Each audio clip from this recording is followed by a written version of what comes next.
Hello and welcome to the latest episode of The Shindig, an archaeology podcast brought to you by the Red River Archaeology Group. I'm Dr. Tom Horn and I'm Luke Barry. Not a and we've got just regular Luke Barry. He's still very highly skilled and has worked in the field importantly as well. And we were talking about an amazing site in the field today. It was the Trumpington Cross burial. A burial from the latter 7th century in Cambridgeshire. You may have heard of it. An amazing sort of pectoral cross, so a sort of gold and garnet. So these are coloured stones, a Christian cross that was placed sort of near the neck of this 16-year-old, we think roughly, who was buried probably in, I say, the end of the 600s. On a bed. So there's a bed that survives well. There's an amazing exhibition on at the moment at the Museum of Anthropology, Archaeology and Anthropology at Cambridge. And we had a chat with Emma, Sam and Alice, amazing academics that are doing incredible research into the hard science of isotopic analysis, analysing the teeth and the bones. And we have Emma who's talking about the fact that this is one of these amazing, very rare bed burials that speaks to a lot about how Christianity was spreading in the 7th century in England. And we previously did a podcast with Emma. If you want to go back through the archives and give that a listen to, even before you listen to this one, if you're interested in the subject, because her background on that is fantastic in that podcast, as well as her I suppose explanation of it in this one as well.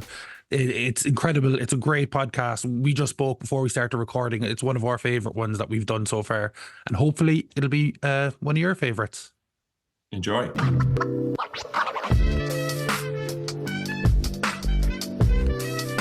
Thank you guys for joining us for this very special episode about the Trumpington Cross burial.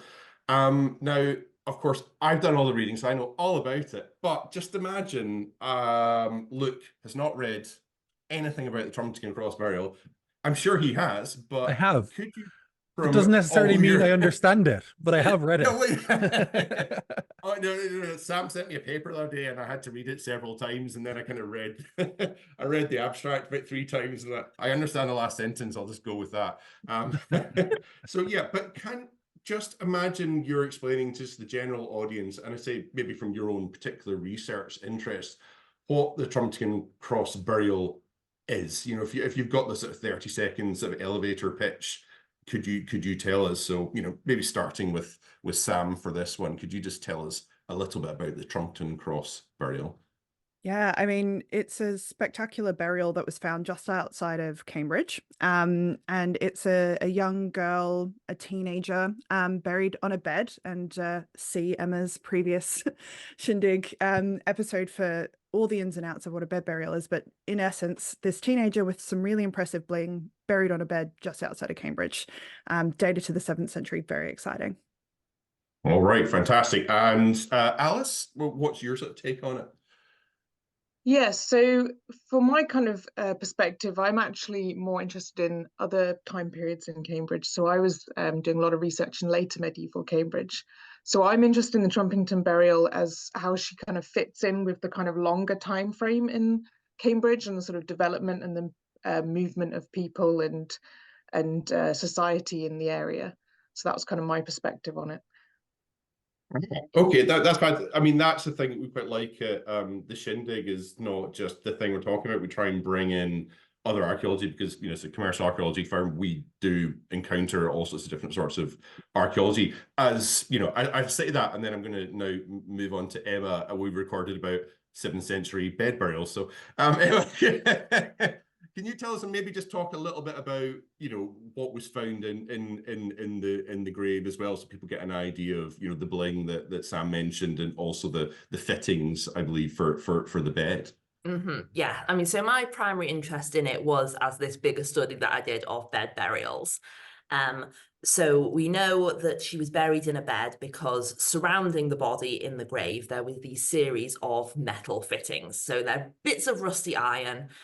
They don't look like an awful lot when you find them, but they're really quite exciting because they tell us about the organic wooden construction which has rotted away.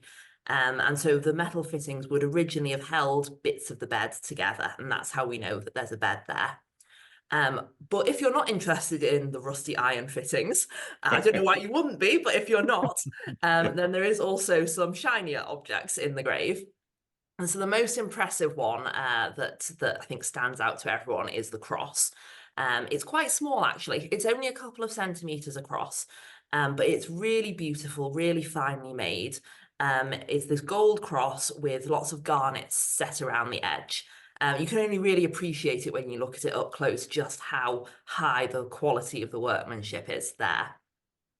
And could you just explain what a garnet is again to people that might not have heard of it much before?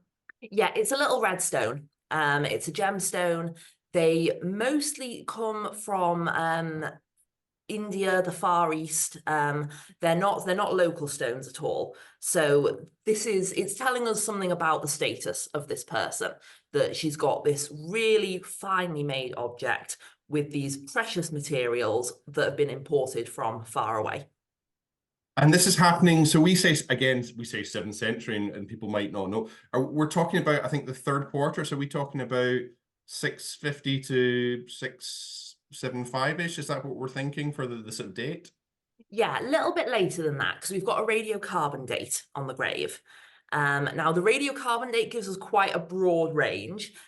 So that puts the burial from some point in the 660s up until, I think it's the 770s. So it gives us quite a long range, that date. But we can narrow that down further by looking at the styles of the objects in the grave.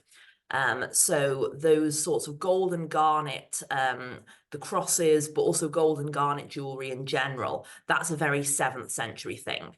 So even though the radiocarbon date is saying the 8th century is a possibility, we're pretty sure that's not the case. We're pretty sure she dates to some time from the 660s up to the end of the 7th century. And people might have heard or seen similar ones.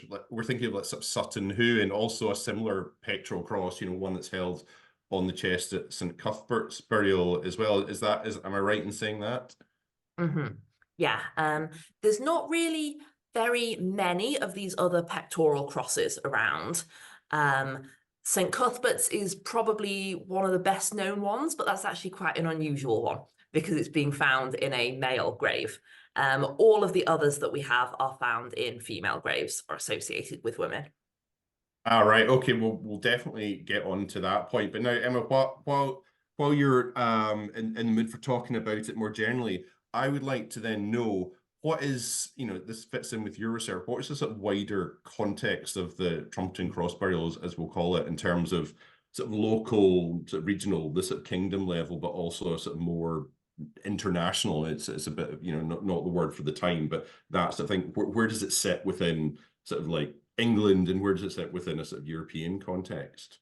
Mm-hmm. So something that you see in the 7th century in particular is that most people are getting fewer and fewer objects being buried in their graves with them. But you have a small section of society that are getting these incredibly rich burials. And you mentioned Sutton Hoo before. That's one of the most obvious examples. But those sorts of male rich burials are very restricted in time to the start of the 7th century. And they die out quite quickly. And for a lot of the 7th century, male burials are quite simple. They're quite unfurnished. They're not rich at all. But with the female burials, later in the 7th century, you get this sudden appearance of this group of high status women. And they stand out in the burial record because they've got gold with them. They've got these precious materials. In terms of the number of objects, they're not that impressive compared to what went before. So if you think about how much the Trumpington girl has with her, it really isn't that much. She's got the cross, she's got a couple of linked pins with her. I think she's got a comb in there as well. But it's not many objects, but the objects are really, really high quality. And that's something we see repeated with several other women's burials in this period. And again, you were talking a little bit about the number. Oh, sorry, this now is it for Luke. This is a general thing. You said earlier about the excitement around these kind of things. For all of you, what is the feeling once you start to hear about something like this, that it's found, that you get to do the research on it? what feeling is there in that? In obviously you find something on a site, it's exciting, but to have something that seems to be rare or special or important, is there a growing excitement on site among the academics? How does it feel for you? I mean, I Yeah, can yeah. start if you Start with Sam, like. because also Sam, I Yeah. want to talk about that wider context as well. Yeah, I mean, so for all of us, our work, well, Emma sort of talked about in the previous podcast how she got to hear about it getting excavated when she was an undergrad. But for Alice and I, like we sort of heard vaguely that this exciting thing had happened, but we really started to get to work with her during our PhD where we all met at Cambridge. And when I got the news from Tamsin O'Connell, one of my supervisors, and Sam Lucy, who was one of the excavators and the specialist who's sort of written the most about the cross itself, I was over the moon. I was like, I'm sorry, I get to work on who? What? Okay. Because my doctoral work, similar to Alice, but broader picture, I was very narrow in my time focus. So only doing isotopes on early medieval people, predominantly in England, and then putting them in the context of Europe. And so when I got the chance to work on her, I was like, okay, right, this is suddenly, very, very exciting. Yeah, don't know. The others are nodding. I think we're all just like, Yeah. it's the excited squeal, isn't it? Yeah. It's always really, really exciting when this kind of burial or any kind of discovery happens kind of in real time to your research. I mean, obviously this was actually excavated quite in sort of 2011, but the research is ongoing, so you can like actively contribute, and it's you can collaborate with the people that have actually excavated. You can get all of the information. People are still excited about it, so you can really feel like you're in the moment and adding to the story, which is really fantastic. And it's really great when you can actually work with the archaeology units that excavate the items, because you get so much more information. So yeah, it's really fantastic. And Emma, yeah, and it was the Cambridge Archaeological Unit that excavated it, wasn't it? Yeah. So Emma, because you mentioned this on your podcast, which people can go back and listen to, but I think for people who haven't heard that yet, tell us a little bit about your excitement when this is coming out the ground while you're doing research. Yeah, so I first heard about this well before it was announced to the general public, well before it was publicised. And it was when I was a second-year undergraduate and I was doing the Anglo-Saxon Archaeology course. And Catherine Hills was giving us the lecture on burials. And she put up this picture that she said she'd taken just the other day when she'd gone down to visit the site to see the excavations actually happening.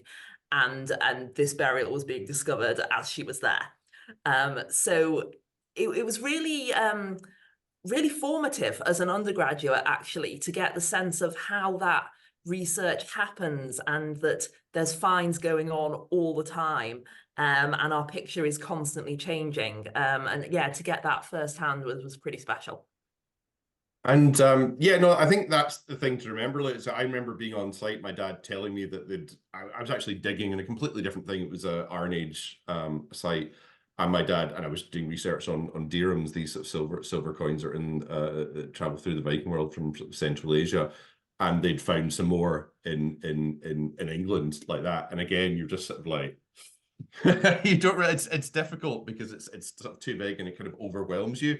But there's that childish, excitement as well. So I completely understand what everyone here is saying. But to sort of bring us back again to the Trumpington burial, and I was asking Emma earlier, and I just wanted to ask Sam again, this more general sort of terms that we're talking about, this sort of, this wider context within the sort of, what kingdom are we talking about in Cambridgeshire at that time in terms of relationship to what's happening in continental Europe, if you'd like your perspective on that.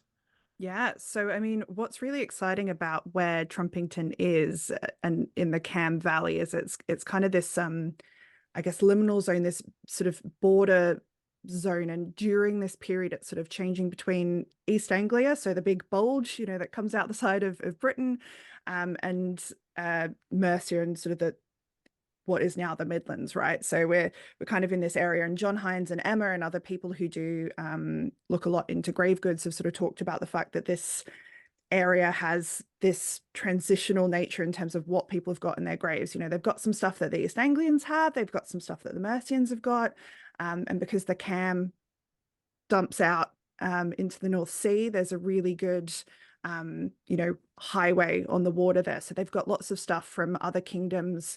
And so depending on what part of the 6th, 7th, 8th century you're talking about, they're kind of more Mercian and a little bit more East Anglian in the flavor of what they've got.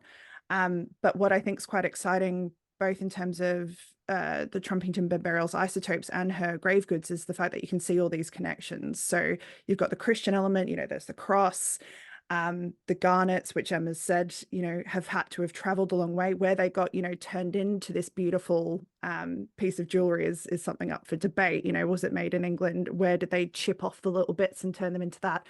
And did she, you know, at what point in her life has she sort of brought all of these aspects of her burial together, because she's quite young. And we know, spoiler alert, we know from the work that Alice and I have done that she didn't grow up in England, and certainly nowhere near Trumpington. So she's traveled a long way. And part of what we're sort of grappling with now is how she fits in with all these other women, you know, these other bed burials. There's about 18 of them in England. How does she fit with the other people buried in beds on the continent that Emma's worked on?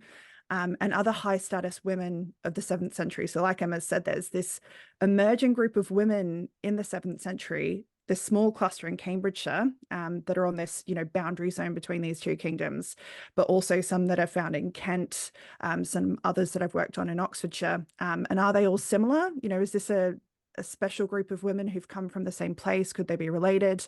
Or are they kind of all individuals who are just part of this phenomena that we now know as bed burials? You know, would they have seen themselves? Would they have known each other in life? You know, which I think lots of people like to ask us about. And, you know, it's a question really that we have to deal with radiocarbon dating, bringing all these interdisciplinary things together.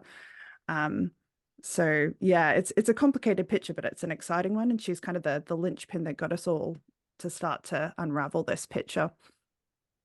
And yeah, so again, you mentioned there Emma's research and the bed burials, and so I think I want to focus just a little bit more on that now, this connection to some alpine southern German region. So I'm going to go to Emma now and see if she can a little bit more about maybe more, you know, sort of drilling down into those sort of specific connections between that sort of southern German sort of Christian world and Cambridgeshire, and again, this liminal space, these borders between these Anglo-Saxon kingdoms. So Emma, just your sort of thoughts on that. Yeah, I think the connections between England and southern Germany are quite overlooked, really. It's not something that a lot of people talk about. You know, when you think about international connections in the early medieval period, you're looking at the North Sea world primarily, so links between England and Scandinavia and the Netherlands. And that very much the North Sea as being this connection. And then if you're in somewhere like Kent, you look at connections with Francia. You know, it's a very short hop across the English Channel, and we know there's a lot of political and cultural links between those two areas. But I got thinking a bit more about South Germany when I was doing my PhD, which was this big overview of what people are putting in the graves with their dead right across Europe and how that changes over time. And I noticed that what's going on in England is really, really similar to what's going on in southern Germany. Like in terms of the quantities of stuff they're putting in graves, in terms of the types of objects that they're favouring to bury with the dead. There's so many similarities between England and southern Germany that you don't have, say, between England and Francia. So I wonder, is there something there? Is there something we're missing? And then when you look at the beds in particular, you know, bed burial is not a very common rite at all. As Sam said, there's only 18 of them that we've got in England. There's not that many more when you look at the continent. I think including the English ones, there's about 40 of them in total that we know about at the moment. And so many of the others are in southern Germany. Now, partially that has a little bit to do with preservation, that some of the areas of southern Germany have really, really good organic preservation. So whereas in England, we're only finding the metal fittings, in Germany, we've got the whole beds. We've got the whole wooden bed frames coming out of the ground, which is incredible, and gives us just a sense of what we're missing in other areas where we don't have that sort of organic preservation. So the fact that you're using the beds in southern Germany and in England and so many other grave goods, there's similarities. I did start to wonder, are we missing some cultural connections here? And it makes sense because if you think about the Rhine River, the Rhine is this huge river, which is very easy to travel along. And that's linking southern Germany and central Germany into that North Sea world. So it's just as easy to travel down the rivers to get to as it is to get across to Scandinavia.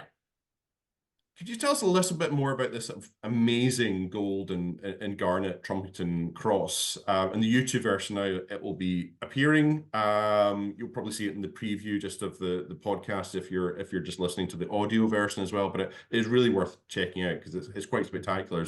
As Emma had said earlier, it's very small, but it's a beautiful, beautiful thing, and all the pectoral crosses are just these incredible things. But could you tell us a little bit about these pectoral crosses, maybe explain what they are a bit better than I have, and maybe links, and we talked about St Cuthbert earlier, and particularly their association with high status female burials of this period, this later 7th century, maybe starting with Emma and then moving on to Sam. Yeah. So essentially what they are little crosses which were placed on the chest of the dead. We think they probably would have been sewn onto clothing or to shrouds rather than being worn as a necklace necessarily. Although, I mean, they're so high quality that it would be unusual to think that they'd just been created for death. So they probably were used in life in some way as well. Aren't the attachments, sorry to jump in, the attachments on the back, are they not relatively crude, but they show that, again, they could have been used attachment points for sewing on? Is that correct, or am I wrong on that? Yeah. So that's how we know that they were sewn onto something. They weren't just placed there. They could have been worn, and probably were worn as well. And we don't have very many of them in that exact style, although, of course, the use of cross imagery within graves is a little bit more common, maybe within necklaces, on pendants, things like that. I can think of a neighbouring high-status female burial. There's one from Westfield Farm in Ely, where she doesn't have a pectoral cross, but she does have a cross on a necklace as part of this broader collection. But the crosses are almost all associated with women. They're found in women's graves. The one exception that I mentioned before is the one that's found with St Cuthbert. That's a little bit unusual. Some people have suggested that it wasn't necessarily originally buried with him, that it might have been added later, or that it might have been a gift from a significant woman, because this very overtly Christian display does seem to have been quite a feminine thing at this period. Is there any reason for that? Like, do we know, this might be a stupid question, I don't know, but do we know why that would have been a feminine thing? Sam, do you want to jump in on that one? So what is really quite exciting about the 7th century is that women are playing a really dominant role in Christianization. So in this period, you think about the big saints, because they're the blokes who have the saints' lives written about them, lucky them. But actually, when we're talking about England in this period, with the sort of the re-Christianization, so like it was Christian under the Romans, but you have the Anglo-Saxon migration coming in, paganism for a bit, and then this woman Bertha, Queen Bertha of Kent, is kind of our first high status woman linked to this attempt to kind of get Christianity back in England. And so she's a Frankish princess. She's Christian because the Franks are Christian at this point, and Emma and other people have talked about this on the other podcast as well, but she has letters backwards and forwards to the Pope saying, oh, do I really have to Christianize my husband? You know, he's a pretty solid pagan. They're like, yeah, no, it's your duty. It's your duty as a good wife to do this. And women seem to be taking up this mantle to kind of Christianize quite strongly. So apart from some of the saints and the missionaries who were sent over by the Pope, women seem to be the core cultural unit to kind of do this. You know, some people have talked about it being their sort of persuasive power. You know, you marry Christian princesses to these pagan kings and they'll kind of use their womanly wiles. But they're also the ones who are founding monasteries in really big, what are now, you know, huge cathedrals like Ely. So that was founded by an Anglo-Saxon princess. And so they're kind of the movers and shakers in the Christian world in England at this time. And so that's why we think that, you know, they might not be what we'd consider saints now, like Cuthbert, but they were really, really important. And usually princesses, you know, the upper echelons of the elite. So they had the money and the family connections to get these things, but also they were kind of the political savvy of 7th century Christendom. Would you say that's kind of fair to say, Emma? Yeah, pretty much. Yeah, especially with the ability to found monasteries. You know, it gives women this extra arena in which they can exercise power. They might not necessarily be able to exercise political power in this time period. You know, they might not be able to lead armies, but they can found monasteries. And so Christianity is also quite an attractive religion for women to help them gain status in their own right. Is that? I mean, that's interesting. I mean, just sorry, I'll just when you're talking about that and the power of women, because I remember reading, you know, undergraduate Gregory of Tours, and I remember the Frankish queens were quite powerful. But now that you're talking about it, I'll need to read it again because I don't know if that context. Because again, usually it was, you know, as Sam was saying about the feminine wells, or they were kind of poisoning, and they were kind of these darker figures. But equally, what was undeniable was that they were very powerful. But I don't know if that was ever in a Christian manner. I don't know if you've looked at these sort of cross-cultural parallels with history as well as the archaeology. Yeah, so we've dealt with it a bit in a project that I've just been involved with Helena Hamerow at Oxford. It's all been about these 7th century women, and aiming at like these very high status women as well as some of the others to kind of see, you know, what's happening with everybody. And we were admittedly mostly looking in an English context, but the Rhineland, like we've talked about, just kind of kept on coming up and up. And even though Gregory of Tours and Francia and Bertha are kind of the place where people kind of look to immediately, because they were writing about it. We know St. Augustine, who's, you know, the missionary who comes into Kent, you know, at the behest of the Pope and Bertha. But actually there might be these other sort of women and these sort of writings that might actually hint at their power. And certainly in the Byzantine court as well, they were really, really influential. And so I think it's not England and Francia specific. It's actually, like Emma was saying, it was attractive to women to kind of use this as a power arena. And that was not necessarily just in the 7th century. I think in the Byzantine courts it even started a little bit earlier, but I'd have to defer to some of the historians on that one about, you know, their involvement in the church as a way to kind of exercise their voices in places that they couldn't usually, you know, exert power. And again, sort of moving then now to looking at, because I think people will be interested now in this, the isotopic, the sort of the hard science now, sort of looking into that. And I'll start with Sam on that. Are we getting, when you're looking at isotopic, and Alice will ask, so Sam and Alice, just your thoughts on what the isotopic evidence in terms you're looking at sort of teeth and bones for teeth, particularly for isotopic, and you're looking at maybe aDNA and that sort of aspect.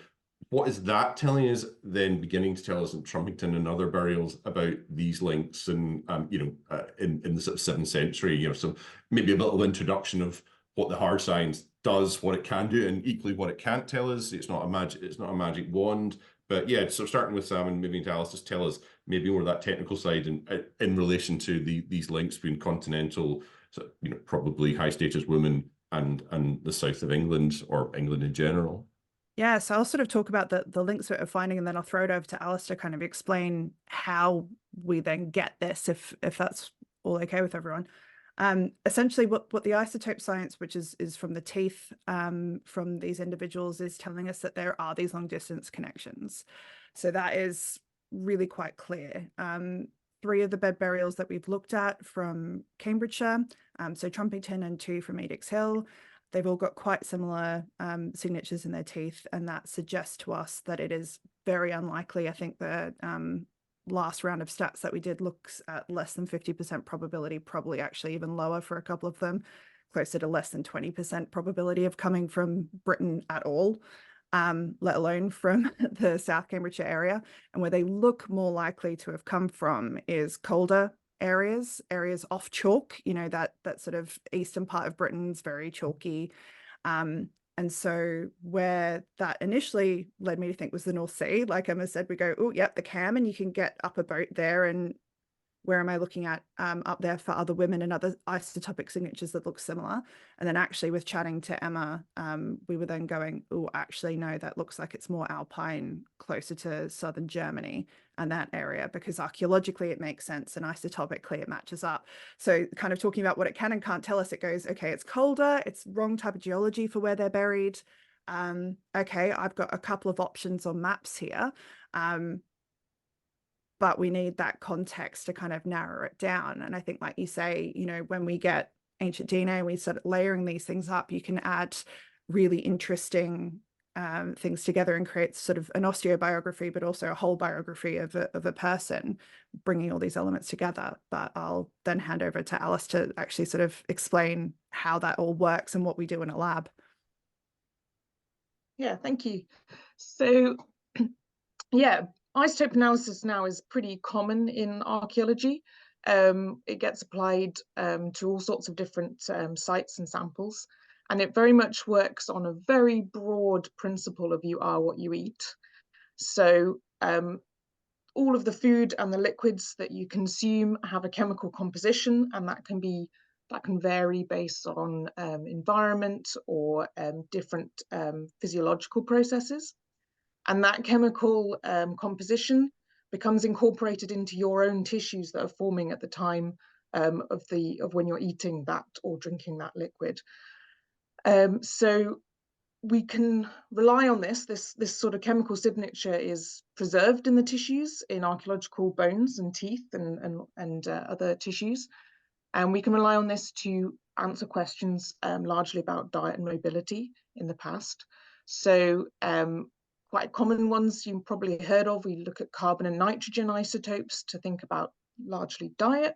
And then what Sam was just referring to, we can look at isotopes of oxygen and strontium to think about mobility in the past. So those are very much related to things like climatic change and geology, as Sam was saying. So they're really, really useful for thinking about where people spent their childhoods, because we're looking at them in the tissues and teeth, which form during childhood, and then compare that to the chemical signatures of the food and the water that were in the area where they were buried, and see if they match. In terms of diet, as I say, we look at carbon and nitrogen isotopes, and these are very, very broadly related to the types of plants that you're eating. So carbon can very broadly tell us between plants that have different photosynthetic pathways. So basically plants that are good at growing in moderate climates like Britain, or plants that are good at growing in hot climates, which are not very common in British diets in the past. And nitrogen can tell us about animal protein consumption. It very much works like along the food chain. The amount of enrichment in nitrogen 15 increases. So we can look at sort of things about whether people were eating animal proteins such as meats, dairy, and or not, if they perhaps have more of a vegan diet. We can't distinguish between animal proteins, so we can't say if someone was definitely eating meat rather than cheese, which is a bit of a shame, but yeah, it's quite useful for broad scale comparisons of diet across different people. And that's brilliant, because it brings us into another podcast, because we're always cross promote, that we did with Kat Jarman, and she was looking at the Repton burials and the marine reservoir effects. So I'll just ask you a little bit about that, and you to link in. I'll start, obviously. I want Luke to talk about the marine reservoir effect, and then maybe pass on to Alice on that. Yeah. I could make something up if you want. I can make something up. But yeah, Alice, did you is that the kind of thing then that you have to obviously take cognizance of? You have to look into and apply the marine reservoir effect, and maybe explain roughly what that is again to people who don't know about the older forms of carbon that we take in our bodies. Yeah, so actually I don't deal with that very much. That's probably more something that Emma would deal with. But on the sort of the principle of it is that there are these reserves of older carbon, as it were, particularly in marine environments. And so if you're eating a diet that has a high amount of marine products in it, that can then change your isotopic composition, as I was saying. And this can affect mostly radiocarbon dating. So maybe Emma would like to come in on how that influences that. Yeah, so essentially, when you've got carbon, radiocarbon being produced in the upper atmosphere, that gets into plants through their photosynthesis, very quickly makes it into the food chain, very quickly is incorporated into people's bones. But when you get it absorbing into the ocean, the radioactive carbon absorbs at the ocean surface, and then the ocean currents drag it down into the depths.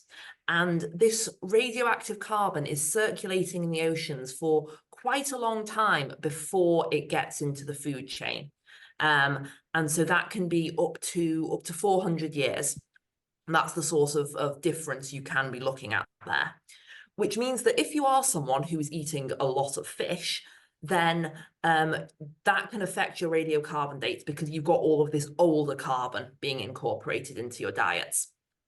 So if you're radiocarbon dating, it's really important to do the isotopes as well, to look at the carbon and the nitrogen that Alice was talking about. It's a slightly different version of carbon. So the carbon that Alice is talking about is stable carbon, carbon 13.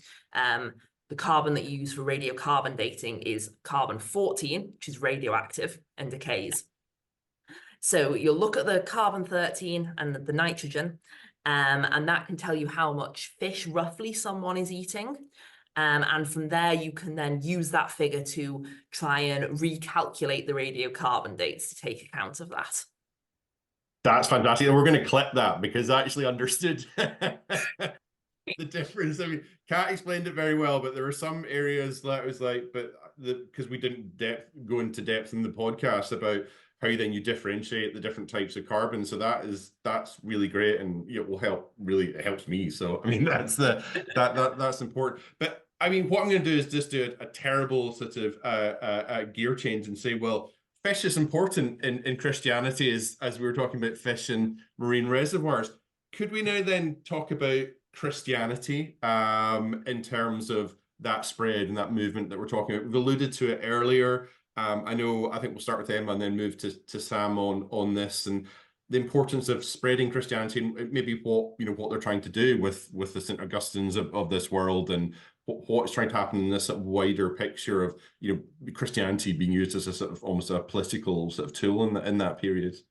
So we've got the records from 597 AD, where we know of St. Augustine coming over from the Frankish world. He's actually sent by the Pope, sent by Pope Gregory the Great. And he comes to the court of King Ethelbert and Queen Bertha in Kent. And he's welcomed there because, as we've said already, Queen Bertha was Christian. She was part of this Christianization process. She wanted to help convert her new people. And so he preaches there, and he establishes the monastery at Canterbury, which remains hugely important throughout all of medieval history and up to today. And he begins that conversion process. And he's followed by several other missionaries who go up into different places. So you've got St. Paulinus, who goes up to Northumbria to convert the Northumbrians.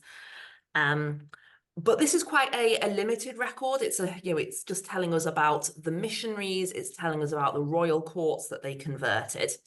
And there's a bit of a question about how quickly that spreads throughout the ordinary population. One of the ways we can see that is through some of these crosses in the burial record that tell us that Christianity is spreading beyond just those royal courts, although still within quite a high status context at this point.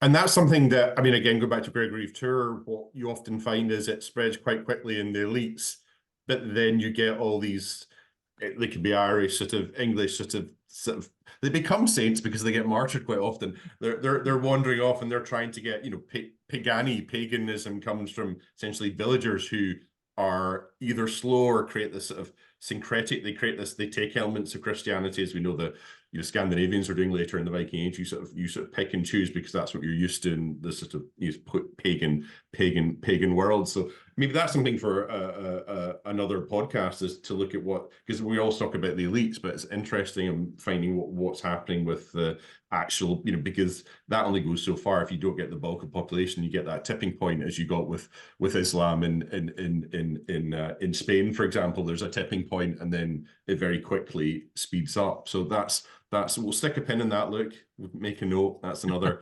podcast on that.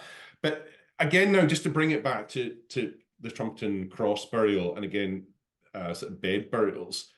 Why are people being buried in beds? I mean, we've talked about this a bit in, again, Emma's podcast, but again, for this podcast, people that haven't heard that yet, could you just explain why you'd want to be buried in a bed as opposed to a coffin or on a bier or something like that? So within England, and it's important to stress that this is just within England, bed burials are appearing in this very specific context. So they are all 7th century. They are all women, where we can determine the sex. And quite a lot of them also have these crosses with them. So they are part of this elite Christian feminine repertoire that we see appearing in the 7th century. And so some people have suggested that they are specifically Christian objects themselves, that there's this association between beds and religion. And that does sort of make sense, because when you think about Christian beliefs about the afterlife, there is this idea that you're sleeping, you're waiting until you're going to be resurrected on Judgment Day. And a bed is a very comfortable place to sleep, to wait until that happens. You would think if there were widespread Christian associations, then you might see them in more graves, and we don't. Unless, I think possibly we are missing quite a few bed burials, because, as I said, we only have the English ones where they have the metal fittings. And if people were being buried in those sort of continental beds, which are just pure wood, which don't have the metal fittings with them, if we find that in the archaeological record, it's impossible to tell if you've got a coffin or a bed or a bier. You just know you've got some sort of wooden structure. So we're probably missing some beds, but they're still not widespread enough to be, I think, these purely Christian objects. I think they're quite a high status thing, because if you think about the investment of burying a bed in a grave, that's an expensive piece of furniture that you're getting rid of there. You've got to be high status to be able to do that. So I think they're a status thing. And I think they maybe take on some of these associations of Christianity, but that's not because they're Christian objects in themselves. That's because of the context that they're being used at this time. And that's the thing, going back to this, dead don't bury themselves. So this is very much, it's a community that are just making this decision, aren't they? Mm-hmm. Yeah, definitely. And that's, we'll go into that later about, what is the sort of community that may have been around this now. But just to get back to, because I'm fascinated to hear more, while I'm still basically remembering the different carbons, I want to now ask again about this you are what you eat analysis of the bones and the teeth, and you're talking about the conclusions that you've come to about mobility and markers that determine sort of differing protein intake. So Alice, would you maybe tell us more specifically about that, and obviously in general, but also in relation specifically to Trumpington Cross burial? Yes, so between Sam and I, we have been carrying out quite a lot of isotopic research on early medieval burials in the area. There were originally some carbon and nitrogen isotope analysis done on the Trumpington burial by Tamsin O'Connell as part of the original monograph report. And this was done on bone. And that tells us about diet in the sort of later years of this woman's life. So she actually was only around sort of 14 to 16 when she died. So it is still telling us kind of about sort of early teen life. And that isotope analysis kind of was telling us that she had, for all intents and purposes, a fairly typical diet. We were maybe hoping that she would have something exciting. She was stood out from the crowd, but actually it was pretty normal. So we can say that she was eating what we'd call C3 plants. So as going back to what I was saying before about the different photosynthetic pathways, that's plants that just grow in kind of temperate, moderate environments. So pretty normal, what we'd expect. In terms of the nitrogen isotopes, again, she was probably eating moderate amounts of animal proteins. So looking at the zooarchaeological evidence from the site, for example, I think the main type of bone they were finding was cattle. So it's probably she was eating maybe a little bit of beef, maybe milk, cheeses. As I say, we cannot tell the difference between them, but not in huge amounts, but you know, it was there.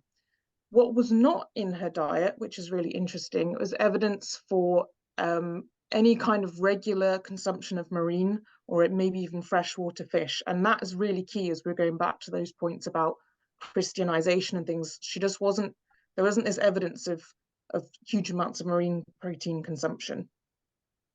What Sam and I did to add to that bone data is that we also analysed a tooth from the Trumpington burial.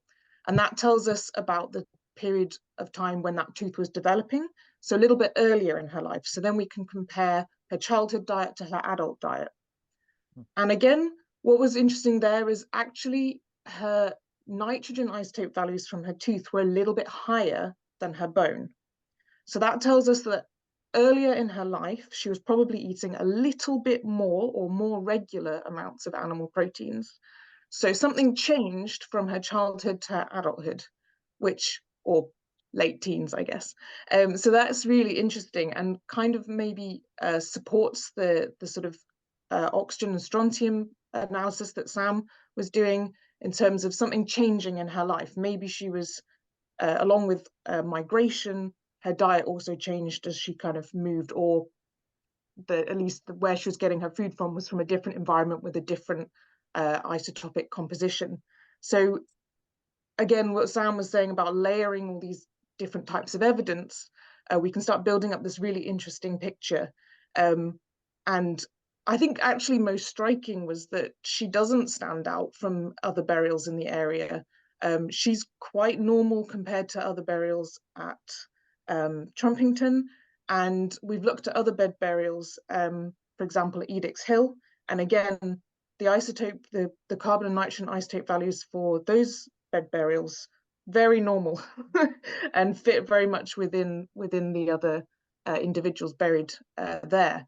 So whilst they are incredibly exciting high status burials, it doesn't mean that they were feasting on something the rest of the population was not having access to, so, or potentially anyway.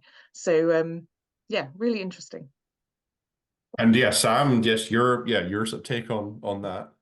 Yeah, no, so I mean, exactly what Alice said. We were kind of hoping there might be some sort of red flag there, but the main thing that we found out about diet in this period is everyone's pretty boring. So you need Vikings, you need the stuff that Tom's really interested in for that to suddenly make a difference. And they, you know, anyone who's listened or read anything by Kat Jarman, you know, Vikings love fish. They are fishy. There's a red flag there when you get their isotopes back and you're like, what's the bet that the radiocarbon date might have to get recalibrated because they're fishy and they're Viking?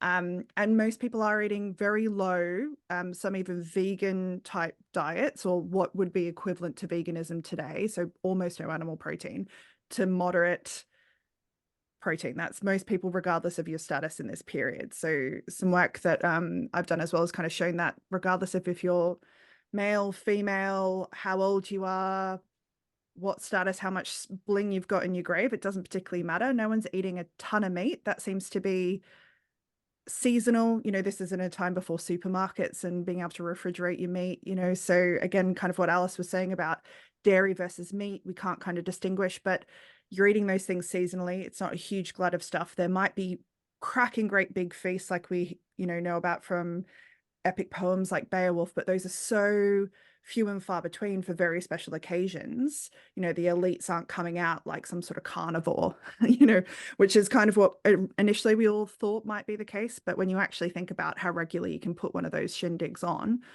plug for the podcast there.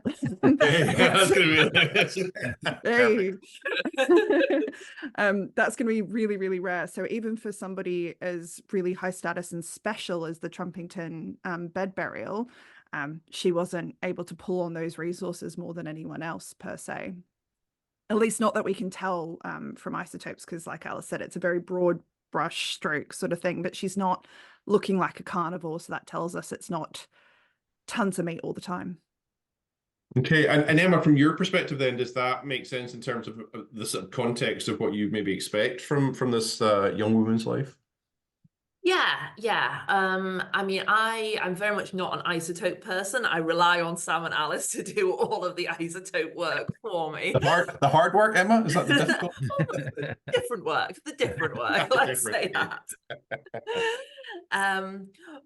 But it doesn't surprise me that much, but I think because I've spent so much time talking to Sam and Alice about these things. I think the absence of fish is something that I find interesting, because I know that was something that Sam was aiming to look at when she started this research, was to see, can we see an increase in fish consumption associated with Christianization? Because, in the Christian lifestyle, you've got all these rules about the days when you can't eat meat, but they were a little bit flexible about what they classed as meat. And so fish on those days, absolutely fine. So I know that Sam was expecting to see maybe a bit of an increase in fish consumption across the 7th century. And that would give us an insight into what I was talking about before, about how Christianity spread among the ordinary population who aren't written about in these historical records. So the fact that we don't see that, I find that really interesting.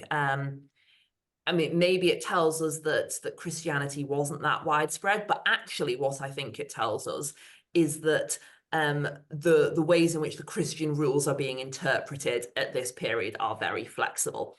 And all of those ideas about fasting and the importance of avoiding meat, that's something that comes in a little bit later on and isn't relevant to this very early Christianization. So we'll get a flexitarian teenager. Mm-hmm. Yeah, exactly. And I mean, I think the other thing to point out is that freshwater fish are notoriously tricky to try to pin down isotopically. So I start, like every young PhD student does, with very firm ideas about what they're going to go and look out and find. But that's where bringing in sulfur isotopes is, I think, going to be an increasingly important thing. And that's something that we're looking into to kind of bring into this period, because that can help a little bit better than carbon and nitrogen can, because freshwater fish are really, really frustrating. Because essentially it's a terrestrial type ecosystem. Their carbon looks very similar to the carbon that you're going to have for sheep and cattle, but the nitrogen is going to be different because they're eating different stuff compared to something that's grazing on grass. So we do get small hints at certain cemeteries like Westfield Farm Ely that Emma mentioned earlier, about where there's another high status teenage girl who does look freshwater fishy. We think there's like the strongest sense at that site more than anywhere else that there's some freshwater fish happening.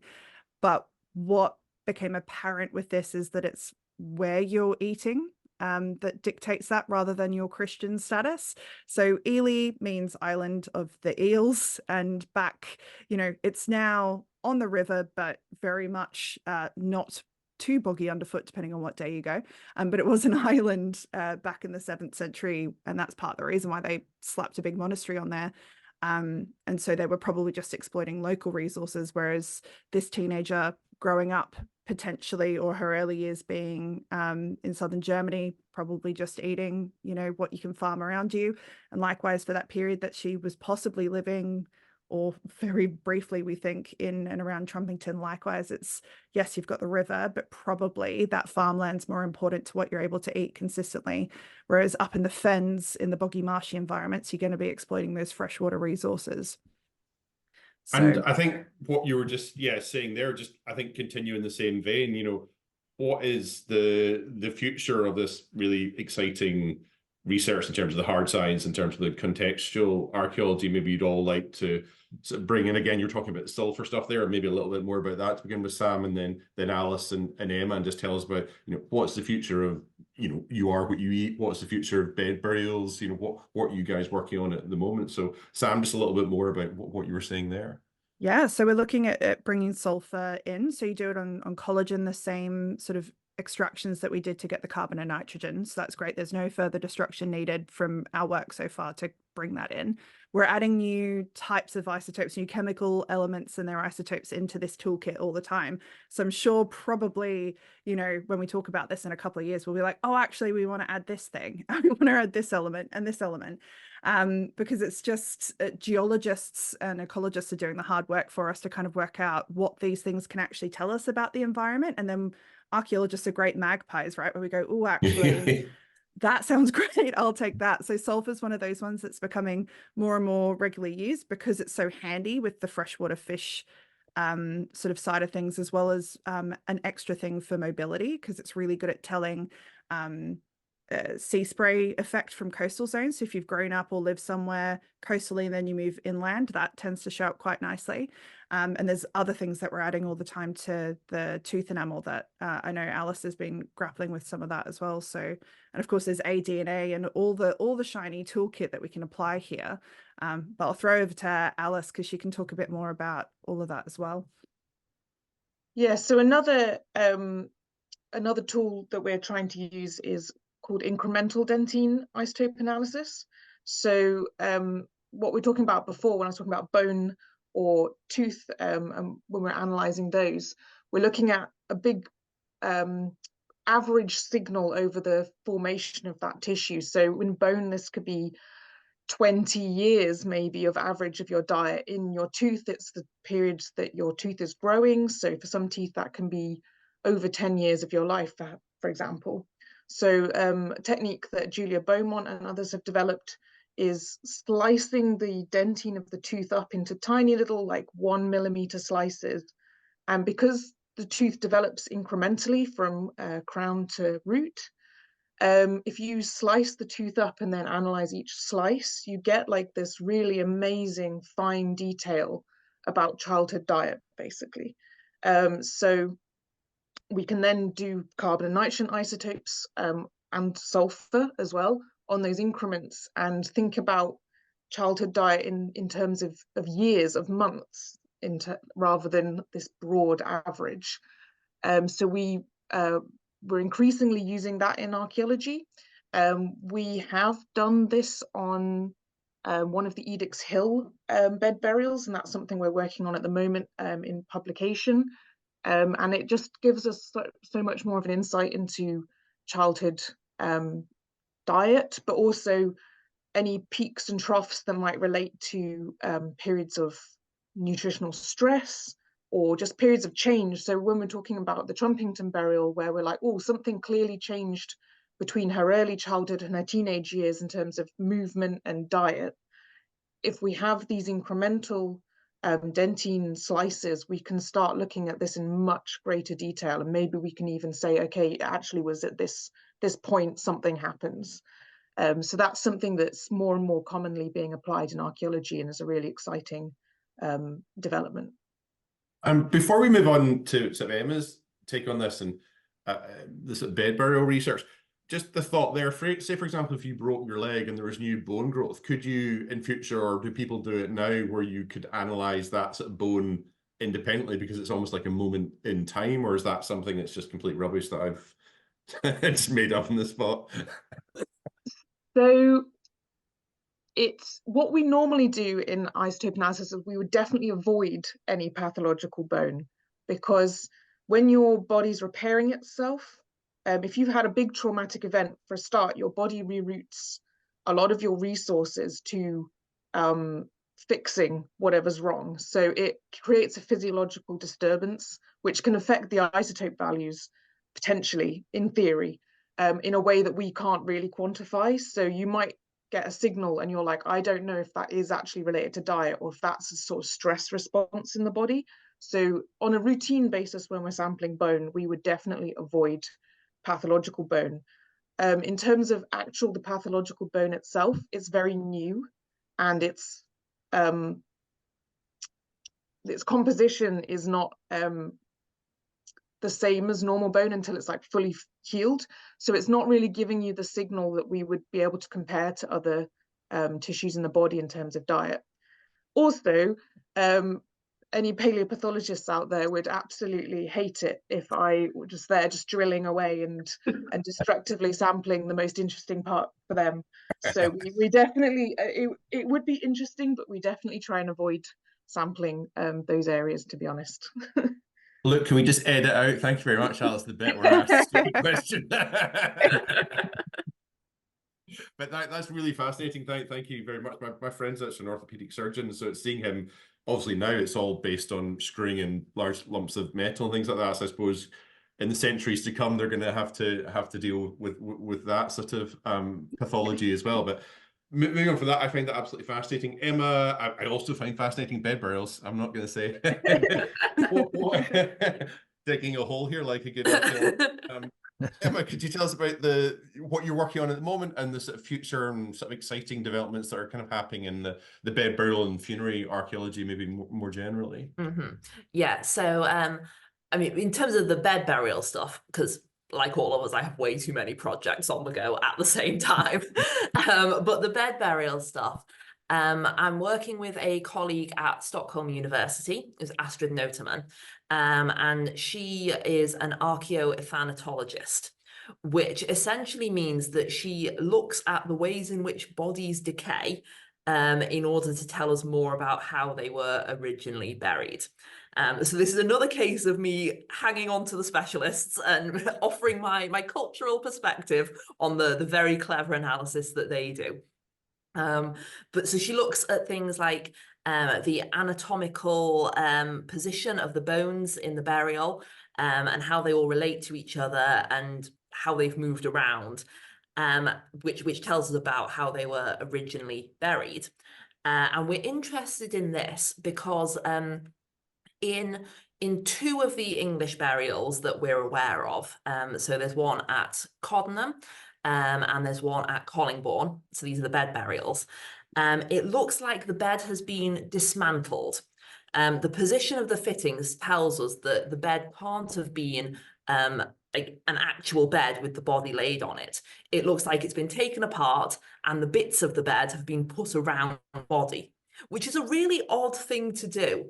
When you think about some of the things I was saying before about wanting the dead person to be comfortable as they're sleeping, well, if you've dismantled the bed, that's clearly not the case. Well, Emma, just we've all taken apart an IKEA bed and putting it back together again. Maybe the instructions, they've thought, I'll just leave it beside. It'll be maybe. Maybe that's what happens. It's medieval flat pack furniture.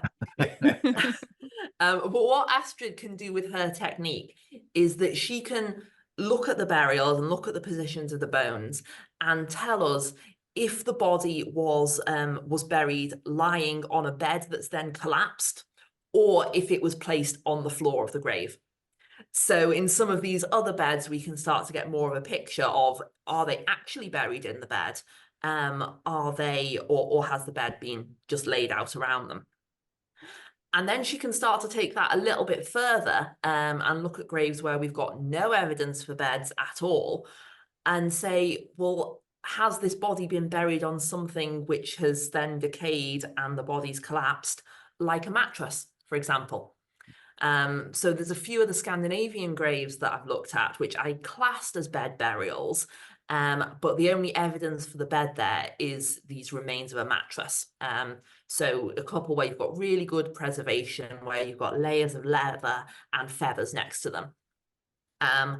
And in other graves, that might have decayed altogether. But Astrid can look and see if there was something like that originally there.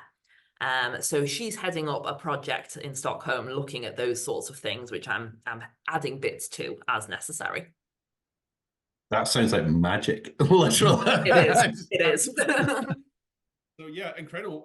Yeah, if you've got any, we'll get that from you. Maybe there's a link or a project page and kind of thing we can put in the description, or just the name and the research project. That would be, so people can sort of keep an eye on that. That would be great. But what we also want to plug as well as the amazing research that you guys are doing, your colleagues, is the incredible Beneath Our Feet archaeology of the Cambridge region that's currently going on at the University of Cambridge's Museum of Archaeology and Anthropology, which I believe, to start off with, we've got a revelation for the podcast that it's now been extended, and I hadn't noticed. So tell us a bit about that, maybe again starting with Sam, and then Emma talking about how it was working with this amazing exhibition. And the reason that we've got the photos here is Tom Almoroth-Williams at the University of Cambridge has given us all these amazing photos as well. But you can go and see the actual elements themselves in the museum. So yeah, maybe starting with Sam, then go into Emma to tell us a bit about the exhibition, its dates, and yeah, just how your experience was with working with the exhibition. Yeah, so I mean, all due credit goes to Jodie Joy and Imogen Gunn at the Museum of Archaeology and Anthropology at Cambridge. It was their brainchild, and I think it came out of all the fantastic recent work and recent excavations that have been found in and around Cambridge, and many of those artifacts and things like Trumpington have ended up in their care. And so they wanted to kind of showcase all the brilliant work that's been done recently and make the public aware of what was beneath their feet. You know, that's kind of why there's the title, because there's certain sites like the ones that Alice has been recently working on where people literally are walking over them every day and probably have no idea about what's been found underneath the shopping centre, underneath car parks, you know, all those sorts of things. And so they had an idea, I think, about what they wanted to piece together and the stories they wanted to tell, and then came to us and other colleagues of ours from the Cambridge Archaeological Unit and other researchers far and wide to kind of go, okay, guys, let's put this together. And so they approached me and Alice about our isotopic work on Trumpington, and Emma about her expertise in bed burials in general, for us to help put together a couple of panels to say what happened in her short life, who was she, where was she from, and give that little bit of context, everything we've been talking about today. And it was just great getting to work with them, and it's so nice to be able to write. You know, we're so used to kind of writing academic articles that go into the science in detail, or writing specialist reports for, you know, site reports, and writing for archaeological audiences. But to get to kind of write something shorter that kind of brings back the human story, I think was something that we all really enjoyed for the bits that we were involved in. I was only involved with the bed burial aspects, but Emma and Alice can talk about the other parts of the exhibition that their work features in. But it's really nice, particularly with this young girl who had such a short life, but was so spectacular in many ways, but very ordinary in others, like we've talked about. It was great to kind of give her story back to people and go, yes, there's this beautiful little cross, but who was this 16-year-old? Why on earth did she end up here? And with other colleagues, forensic artists who put a face to this person, we were hopefully, I think, able to tell that in quite a nice way that people will engage with. But I'll leave that up to, you know, the people on Twitter and on Facebook who are commenting on whether or not we did a good job. But I think Imogen and Jodie did a brilliant job on Trumpington, at least. Yeah, and who wants to go? Yeah, Emma. Yeah, on that, and yeah, it was the thing that drew everyone in with Tom's amazing sort of press release that you guys all worked on was Hugh Morrison was the forensic artist, and that really brings it, because again, as you were saying there, we're used to sort of talking to a sort of very sort of closed sort of audience, but you were doing this podcast and commercial archaeology in general is this amazing chance to regularly get, you know, this sort of stuff out to the people who ultimately sort of fund it and go and see it. But yeah, Emma, and then Alice, then, you know, your experiences then on working on this amazing exhibition. Yeah, it's great as you walk into the exhibition, because the Trumpington burial is the first thing you see. It really is the highlight of it. So you go in and there's this case, and there's the picture of the bones. They haven't got the skeleton itself there. They've got outlines of the bones laid out in this case, with the bed fittings all around it as it was found, and the grave goods laying on the body where they were found as well. So you can get a real sense of what the burial would have looked like, and then combining that with the facial reconstruction, it's quite emotive, actually. I know some people can be a bit unsure about facial reconstructions because there is a lot of artistic license that goes into it. It's based on the shape of the skull and building up the face from that. But things like the eye colour and the hair colour, we don't yet have ancient DNA that can tell us what those things were for this person. So that's a bit of guesswork. But I think it is a really powerful tool for helping remind people that this was a young woman, this was a person. And you can forget that a bit when you're just looking at a skeleton, where you're just looking at a collection of objects that you are told were found with a person. It really hits slightly differently when you're told this is that person and it's someone you can recognize. So yeah, it's powerful. And yeah, Alice, yeah, you're now just your experience on working on the Beneath Our Feet exhibition.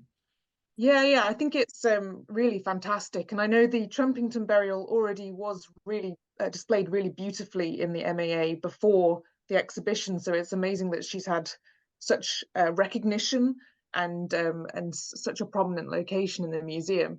So I think they've done a really amazing job of showcasing her, and as you say, with sort of bringing her to life with the reconstruction and the information about her. But what I think is really amazing about sort of the rest of the exhibition is that it's kind of telling multiple stories across the history of Cambridge. So it's putting her into context with other things that were going on before and after. So I was quite surprised because the project that I was working on for my PhD was called After the Plague, Health and History in Medieval Cambridge. But we looked at all sorts of different sites. And quite embarrassingly, I think quite a lot of the exhibition is stuff that I happened to have worked on, but didn't realize it was all going in. So I think there's quite a lot of After the Plague sort of medieval experiences displayed there as well. So it's been it's a really surreal experience to have all of our PhDs kind of showcased in this exhibition that we didn't quite expect. So it doesn't often happen, but it was amazing. So I'm really grateful to everyone who's worked on it. And as we say, it's open now, and it's open till October. That's the extension date now, isn't it? Yeah. I don't believe that has officially been announced yet, because if you look on the web pages, it's still saying that it ends on April. But I know about this because like Alice, I was involved in other parts of the exhibition as well. So my current workplace is Girton College within Cambridge. And we lent some of our Anglo-Saxon collection because in the 19th century, there was an Anglo-Saxon cemetery found on the grounds here. And that's something else that's one of my many other projects that I've got on the go, is trying to make sense of some of these 19th century records and reanalyzing it. So some of that has gone into the exhibition. We've lent them some of our objects with and the interpretation panels. I've got some of my new radiocarbon dates that I've done on those remains. So we've had the request through to extend the loan of our objects until October, because the exhibition has been extended for that length of time, which just shows to show how popular it is and how well it's gone down with everyone. It's fantastic. I'd really like to go and see it. I think I wouldn't have been able to make it before April, but now I'll certainly be able to see it later in the year. And now, just last couple of my questions, and then I know Luke maybe want to say a few things at the end as well. But going back again to the Trumpington, I want to look at it again. Maybe I'll get Alice first, just on a little bit about the osteology, just about that, because I think that's something we're talking about, the bones there, or the outlines of the bones, I should say, in the exhibition. And then just maybe a final word about the context of the sort of wider burial ground and what's happening there, the context, is there an elite residence nearby, or where is this person may be living? So maybe start with Alice, just a little bit about the osteology, and then we'll sort of take a bit more of a drawback on the sort of wider context. Yeah, so sort of drawing on this kind of idea of building up an idea of what this individual's life was like, we can look at the skeleton itself. Now, unfortunately, and as Emma's discussed in terms of preservation of the wood from the beds, a lot of the skeletons of bed burials are also not very well preserved, which is really frustrating because it means it's more difficult to do osteological analysis. It's also more difficult to do isotopic analysis. So the Trumpington bed burial, she wasn't particularly well preserved. Her bones were quite degraded, so it was difficult to kind of make a lot of the normal assessments that osteologists would make. But that was one of the ways they assessed how old she was. So her bones, as you're growing up, your bones are in multiple different, you have like epiphyses on the end, which fuse as you grow. So they could use the fusion rates of her bones to really give that quite accurate age estimation of 14 to sort of 16 years old when she died. There didn't seem to be any evidence of any pathology in her skeleton, as I say, mostly due to the preservation. But in her teeth, which were actually quite nicely preserved, fortunately for us, she did have some evidence of what we call linear enamel hyperplasia.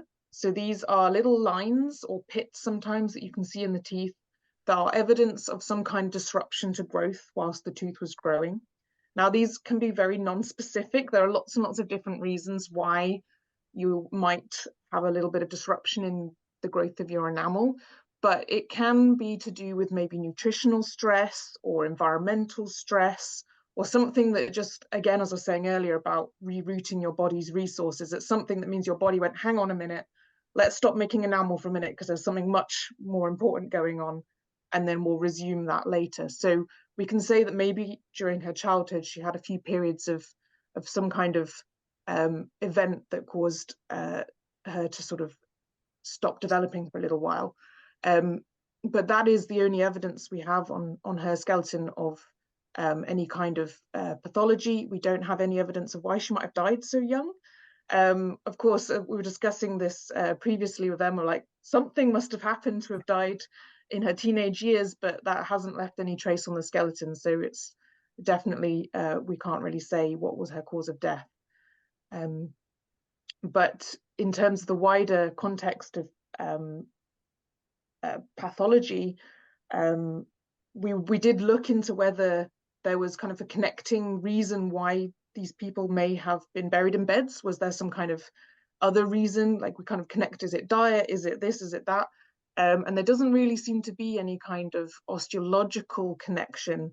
One of the bed burials, again from Edith's Hill, she has evidence for leprosy, which is really quite interesting. And I think that has led to people thinking, oh, maybe there's a connection there, but we haven't found evidence for leprosy in the other bed burial at Edith's Hill, for example, or this one. So I think that's just kind of a coincidence. But yeah, the osteology of them is interesting. That's so that's it's fascinating that, again, one thing to pay attention to when you go to this exhibition is to look at the bones, and even though the bones aren't there, just remember that there is a person there and there are bones there, and that's something that we're learning a story about as well. And I'm presumably there's more to come when research develops in future years. So, but yeah, then just to finish from my questions. So we looked again, we've drilled down into the detail for that. Where was this young woman? What's the context of her burial? And we'll start maybe with Sam, and then finish on Emma for that. So, what are we seeing the sort of the fields around it? As far as we can tell, or if there's anything we can say at the moment. Yeah. So Trumpington's quite interesting because there's 4 people. So I think people often focus on her, right? And they go, oh, lovely. But actually she's one of 4. And likewise, the soil just meant that we could get varying levels of information about the other people. But I think isotopically, what I was quite interested about is the fact that it's kind of 2 and 2. There's sort of two people there who look more local, isotopically speaking, and the Trumpington bed burial and one of her slightly older female counterparts look quite similar. And so something that we're kind of discussing at the moment is, did this woman come with her? And why are there only 4 people there? You know, where's the rest of the community? What's going on? And so there are structures around, you know, these burials. It's not like they're just 4 alone in a field and that's it. There does seem to be houses or halls in and around there, and lots of other prehistoric stuff. You know, people are in this landscape. It's not sort of devoid and they've decided to put these 4 people there because they died in some, well, they could have maybe only be 4 because they all died quite quickly from some event. We're not sure, but they're not put away from where people are hanging about in houses. Well, houses, I'll kind of let Emma sort of talk about these, but we don't think it's necessarily per se a big sort of high status monastic community. We think possibly because of how young she was and the fact that her and this other woman have possibly come so far, that might have been one stopping point before they then got to their end destination.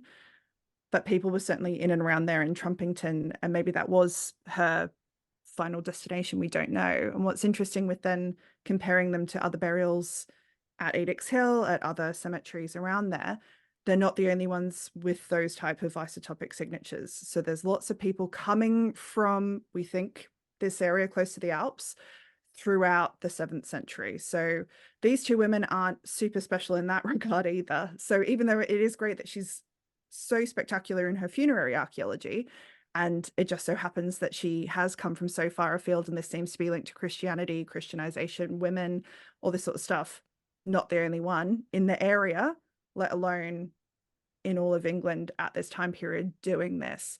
And there's men that come from there as well, just not in this set of 4 graves. So I think, again, she is spectacular, but really not as spectacular as lots of people like to make her out to be, to, you know, kind of just, you know, not to poo-poo everything we've just been talking about, but she's part of a much bigger network, and we're finding people like them. So the other 2 bed burials just down the road in Edix Hill in Barrington, literally where I used to live in Royston, I drive past half the cemeteries Alice and I worked on my way into the department.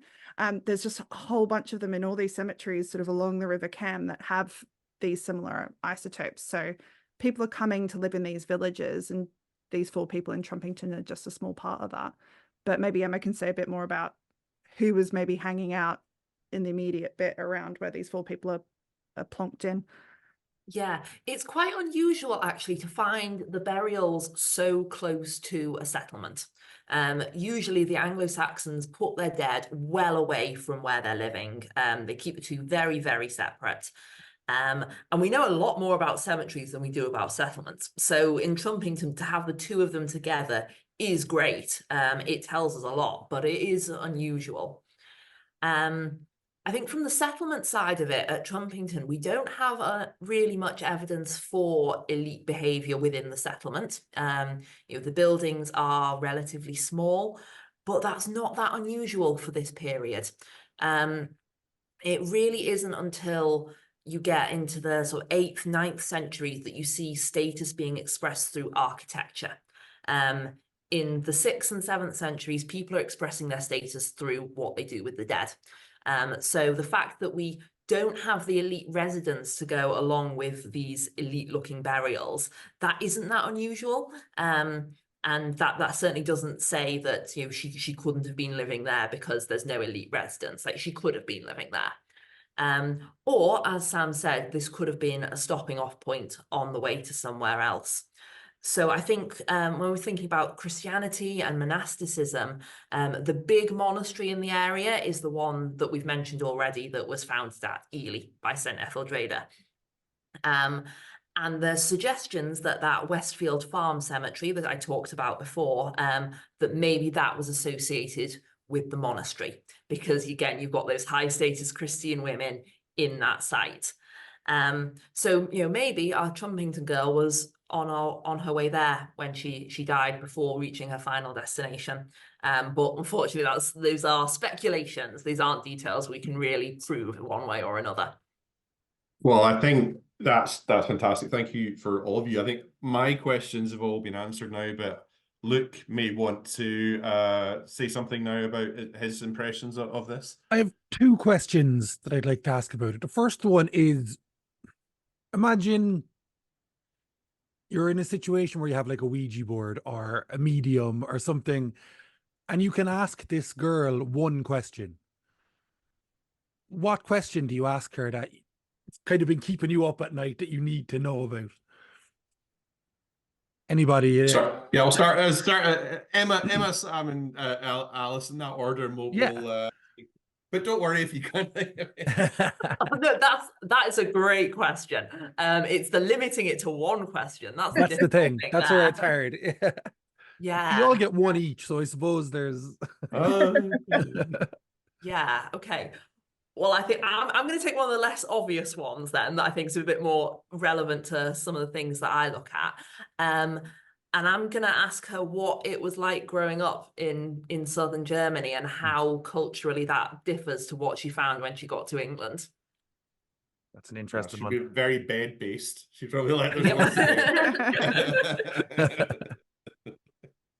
And Sam, yeah. Yeah, such a good question. I mean, I think I'd say, like, why did you travel so far?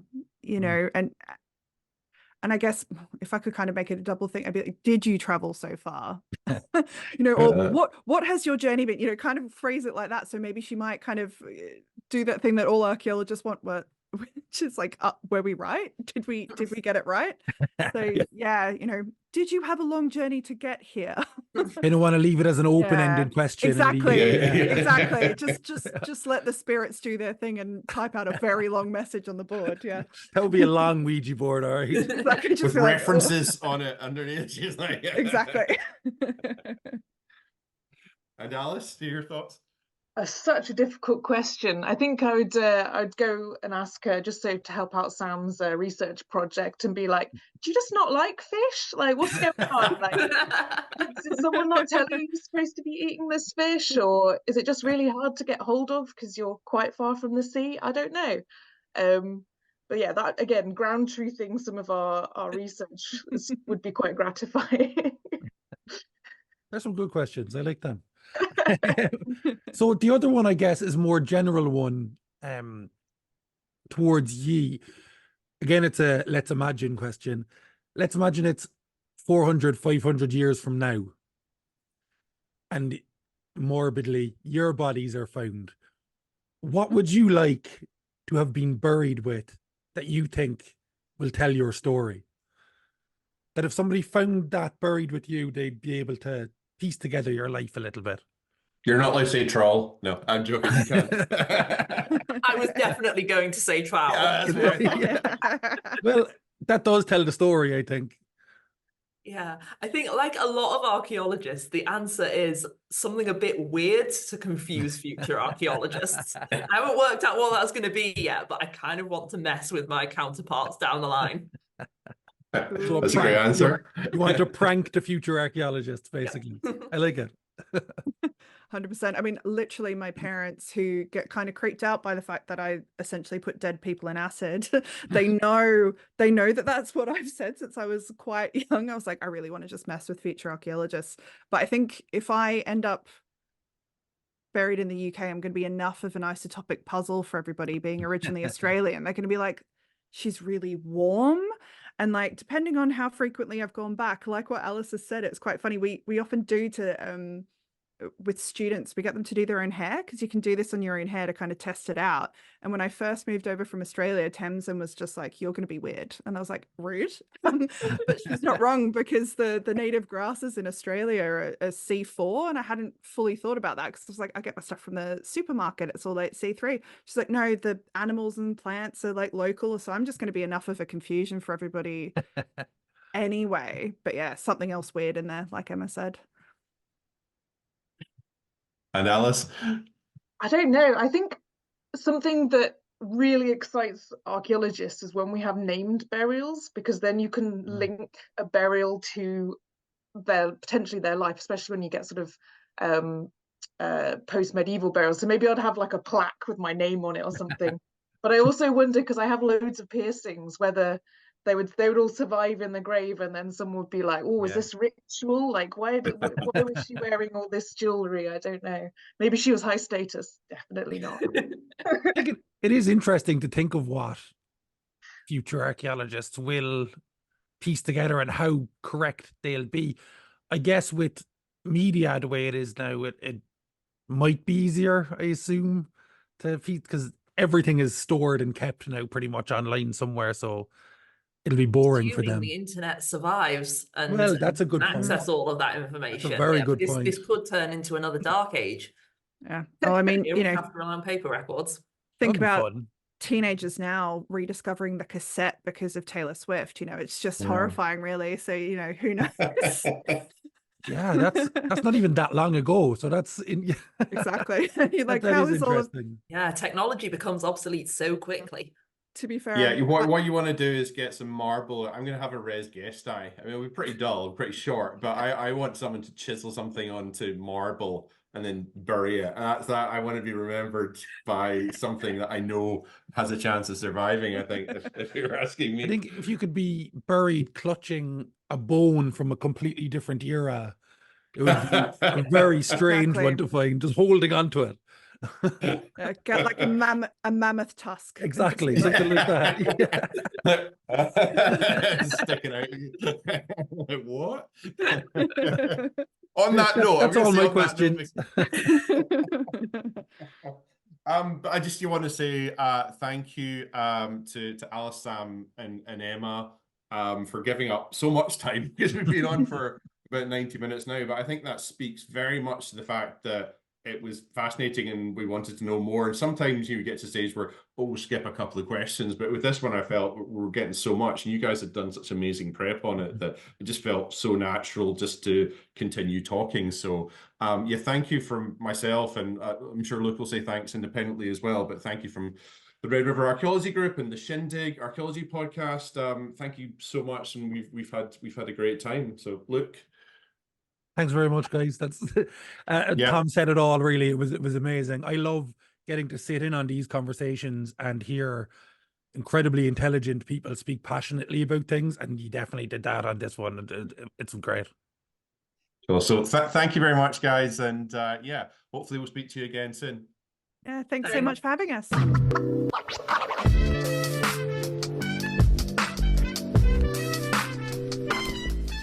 And okay, so look, that was brilliant. I think it always comes across. It's a bit redundant, we're sitting here and saying how wonderful it was, because it came across how amazing that was, and I enjoyed it. I could have talked for another hour. I know you would have been annoyed because you have to edit it, but I certainly could have. And I think, to be honest, that's the thing is, I'm happy to sit there and listen when these things go slightly longer, and I'm like, oh wow, this is amazing, and then we press stop record and I load it into my video editor and I go, oh, why didn't I stop them? I don't think it would have been possible. We got into it. We got into this fascinating world of the 7th century, fascinating. This period of Christianity spreading, fascinating.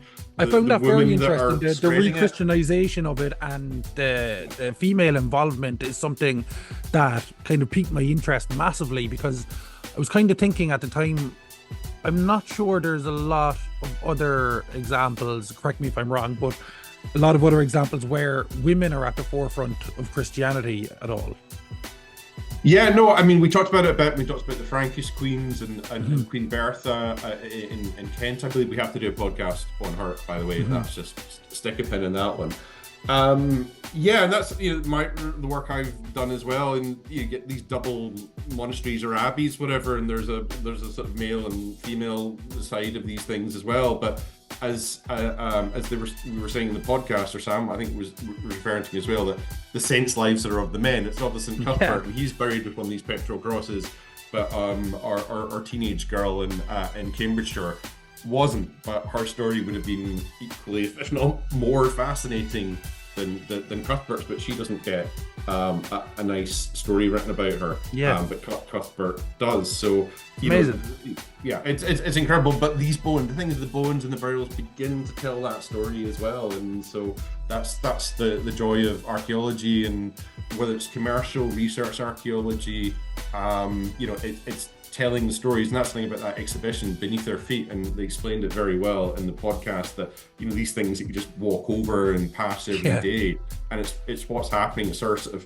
It's our common sort of heritage, global, European, whatever you want to call it. It's something that it informs all of us and sort of makes us sort of more rooted to our past, and I think that helps in the future, because if you care about your past, you care about the present and the future. I think archaeology is wonderful. Basically, it is. It's very good. I think it's amazing to me that the people have been working on this, and other people have been working on this, and obviously this works for other projects as well. But to see the story evolve, basically in real time, effectively, they're figuring out who this person was, who these people were, and where she was, where she lived, what she ate. It's absolutely incredible as a science, as a story. Everything about it is fascinating, and I'm really happy that I get to sit in and learn about these things with all these people. It's so much fun. And yeah, so it just remains for us to say thank you very much for listening. And Luke's very good at doing the remember to listen to subscribe. I can't say subscribe. Remember to subscribe. Luke is gonna remember finish. to follow. Remember to like. Remember to comment. Always, we love seeing your comments on our Hannah Sims podcast that went out a couple of weeks ago. We loved seeing the little bits of feedback underneath that for our award-winning podcast. I don't know which side you are in terms of this. Award-winning podcast. But yeah, let us know what you'd like to see, what you liked, even what you didn't like. We're open to this. We want to improve. We want to make this an experience for you. It's a podcast about outreach, and outreach is for the listener, for the viewer, for the public. So let us know what you want to see on the shindig, and make sure to hit subscribe, hit follow. We'll see you next time. Thank you very much. Goodbye.